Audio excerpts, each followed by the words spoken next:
یہ جو سودی نظام اس وقت دنیا میں چل رہا ہے، اس کو خدا کے علاوہ کوئی بھی ناپسند نہیں کرتا، اس کو صرف اللہ ہے جو ناپسند کرتا ہے، صرف اللہ ہے. انسان اس قانون کو ناپسند نہیں کرتے، ورنہ سود کے سسٹم کو غریب بھی پسند کرتا ہے، مالدار بھی پسند کرتا ہے، کیونکہ اس سسٹم میں غریب کو بھی فائدہ نظر آتا ہے اور مالدار کو بھی فائدہ نظر آتا ہے. یہ جو مولوی لوگ اس کے خلاف اتنا چیختے ہیں، یہ اس لیے نہیں کہ مولویوں کو یہ سسٹم ناپسند ہے، مولوی بھی چاہتے ہیں بینک میں پیسہ رکھو اور سود کما کے گھر بیٹھے کھاؤ. یہ اس لیے چیختے ہیں کہ پابندی کس نے لگائی ہے؟ رسول نے. اور رسول کیوں اس کے خلاف ہے اتنا؟ اس لیے کہ اللہ نے پابندی لگائی ہے. تو اصل سود کو ناپسند کرنے والا کون ہے؟ اللہ ہے. اب غریب اس پہ خوش کیوں ہوتا ہے؟ اس لیے کہ اس کو وقتی نفع نظر آتا ہے. آپ نے 1,00,000 روپے رکھوائے اور مہینے بعد وہ کتنے ہو گئے؟ 1,02,500 ہو گئے، 3,000 ہو گئے. وہ اس پہ خوش ہو رہا ہے. وہ اس نظام کے اندر جو غریب کا استحصال ہے آہستہ آہستہ اور اس کی تباہی ہے، اس کی طرف اس غریب کی توجہ نہیں ہوتی. اس کی طرف کس کی توجہ ہوتی ہے؟ بولو بھائی، اللہ کی. اس لیے اللہ نے اس کو ہمیشہ سے حرام کر دیا. بھائی زمین پہ میرا قانون چلے گا تو سودی نظام نہیں چلے گا. اس سودی نظام کی تباہی ہے کہ دولت سمٹ کے 10-15 انسانوں کے ہاتھوں میں چلی گئی ہے. ماہرین معیشت کہتے ہیں اگر 10-15 آدمیوں کی دولت ان سے لے کر تقسیم کر دی جائے تو پوری دنیا سے غربت کا خاتمہ ہو جائے گا. میرا ایک بیان ہے اسلام کا نظام معیشت، وہ کبھی آپ یوٹیوب پہ سرچ کر کے سنیں. میں تھوڑا سا اس کی طرف روشنی ڈالتا ہوں معمولی سی. یہ 4 سفیروں والی مثال رہ نہ جائے، یہ آپ اس کی طرح گچی پکڑ کے رکھیں. ابھی یہ مثال مکمل نہیں ہوئی، آپ کو کہہ رہا ہوں. یہ جو ہم بینکوں میں پیسہ رکھتے ہیں نا، سود لیتے ہیں اس میں کہ 1,00,000 روپے کا ہمیں کتنا ملے گا. آج کل ریٹ کیا چل رہا ہے؟ 2% چل رہا ہے. کتنا چل رہا ہے؟ میرا خیال ہے اور کم کر دیا ان لوگوں نے. چلو 2% لگا لو. 1,00,000 پہ 2,000 مل رہا ہے. غریب آدمی خوش ہوتا ہے میں نے 1,00,000 روپے رکھے اور اگلے مہینے مجھے بیٹھے بیٹھے فری میں کچھ کیے بغیر 2,000 روپے مل گئے. یہ دنیا کے بڑے بڑے ماہرین الو بنا رہے ہیں آپ کو. غریب کو الو بنایا جا رہا ہے. ہوتا کیا ہے کہ جو بڑی بڑی کمپنیاں ہیں، صابن بنانے والی کمپنیاں، ڈبل روٹی بنانے والی کمپنیاں، آپ کو پتا ہے کہ جتنی بڑی بڑی کمپنیاں جو مارکیٹ میں اپنی پروڈکٹ پھینکتی ہیں ان کو پیسہ چاہیے ہوتا ہے. وہ پیسہ کہاں سے لیتی ہیں؟ بولو بھائی، بینک سے. وہ ان کی خون پسینے کی کمائی نہیں ہوتی.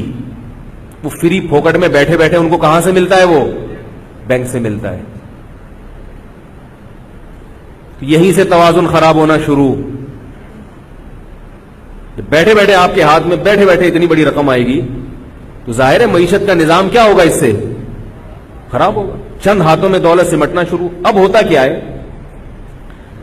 مثال کے طور پر ایک بریڈ بنانے والی کمپنی کی میں مثال دیتا ہوں، ڈبل روٹی بنانے والی کمپنی کی مثال دیتا ہوں. اس نے بینک سے قرضہ اٹھایا. بینک نے اس سے جو ریٹ طے کیا 1,00,000 پہ 4,000.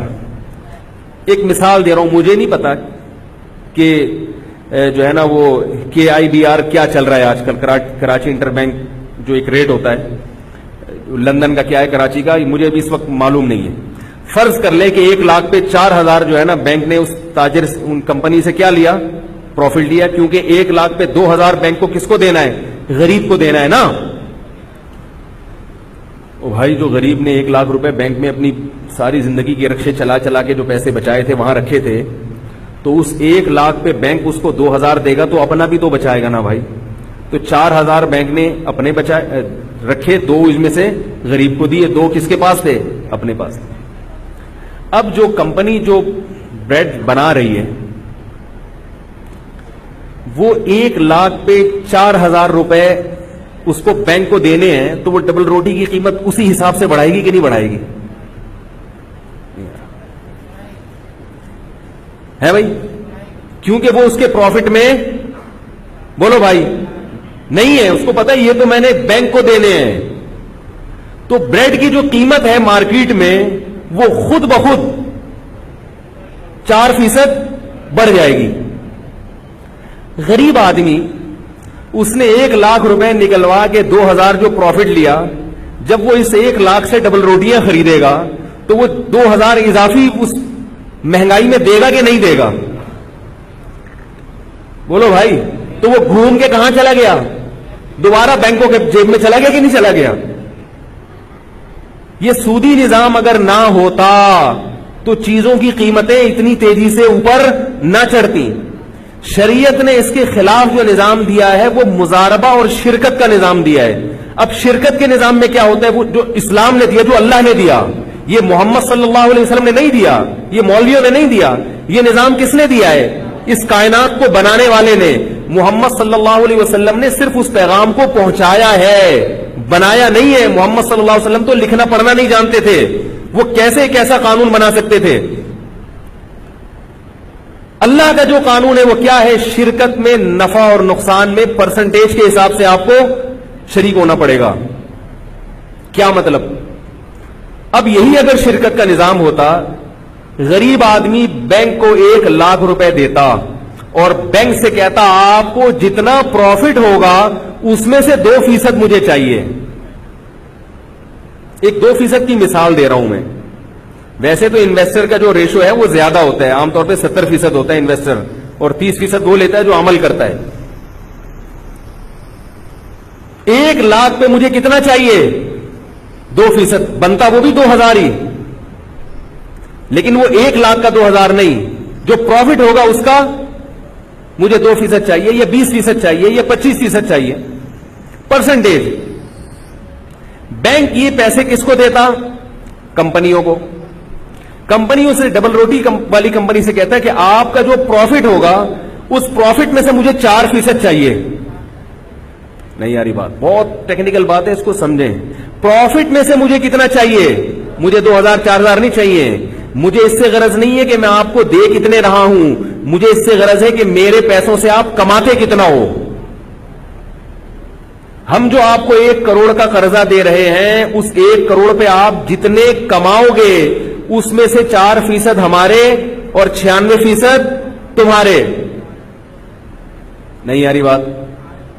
اب کیا ہوا ہے کہ جو ڈبل روٹی بنانے والی کمپنی ہے اس نے ڈبل روٹی کے ریٹ بڑھا دیے، تو خود بخود اس کمپنی کا پروفٹ بڑھے گا اور 4% خود بخود بڑھ جائے گا. بینک کا نفع خود بخود بڑھے گا، اور بینک کا نفع بڑھے گا تو بینک کو جس نے قرضہ دیا ہے اس کا نفع خود بخود. تو آپ جتنی مرضی قیمتیں بڑھا لیں مارکیٹ میں، ان قیمتیں بڑھنے سے وہ پروڈکٹ کی جیسے قیمت میں اضافہ ہوگا تو عوام کو بھی اس کی حساب سے نفع ملنا شروع ہو جائے گا. سودی نظام میں آپ رقم دے کے بھول جاتے ہو، آپ نہیں دیکھتے کہ میرے اس پیسے سے کون کتنا کتنا کما رہا ہے. آپ کو 2 نوالے 2 چونیاں ٹھنیاں پکڑا کے بینک خوش ہو جاتے ہیں، آپ کو مطمئن کر دیتے ہیں مزے کرو. اور بینکرز کیا کرتے ہیں؟ وہ کچھ بھی نہیں کر رہے، وہ صرف ادھر سے پیسہ اٹھایا ادھر دیا، ادھر سے اتنے لیے ادھر سے اتنے دیے، اور بیٹھ کے نوٹ گنتے ہیں بیٹھ کے. وہ کسی قسم کا رسک لینے کے لیے تیار نہیں ہوتے. یہ غیر فطری نظام ہے دولت کی ریل پیل کا. قرآن نے زکوٰۃ کا اور صدقہ فطر کا اور مال غنیمت کی تقسیم کا جو فلسفہ بیان کیا، کئی لا یکون دولتم بین الاغنیاء منکم، اللہ چاہتے ہیں کہ دولت چند ہاتھوں میں سمٹ کے نہ رہ جائے. تو جیسے صدقات و خیرات سے دولت تقسیم ہوتی ہے، ابھی قربانی ہوئی نا، کتنی تقسیم ہوئی ہے دولت. 1 ارب روپے کا کاروبار ہوا ہے صرف کراچی میں. تو اس کاروبار سے غریبوں کے چولہے جلے کہ نہیں جلے؟ دولت مندوں کی جیب سے پیسہ نکل کے گیا ہے اور غریبوں کی جو بھینسیں گائے پالنے والے لوگ ہیں ان کی جیبوں میں گیا ہے. اور گوشت کتنا تقسیم ہوا غربا اور مساکین میں. یہ مولویوں کا بنایا ہوا قانون نہیں ہے، یہ کس کا بنایا ہوا قانون ہے؟ اللہ کا. اور سود بالکل اس کے اپوزٹ ہے. سود کیا کرتا ہے؟ دولت کو سمیٹ کر چند ہاتھوں میں لے آتا ہے.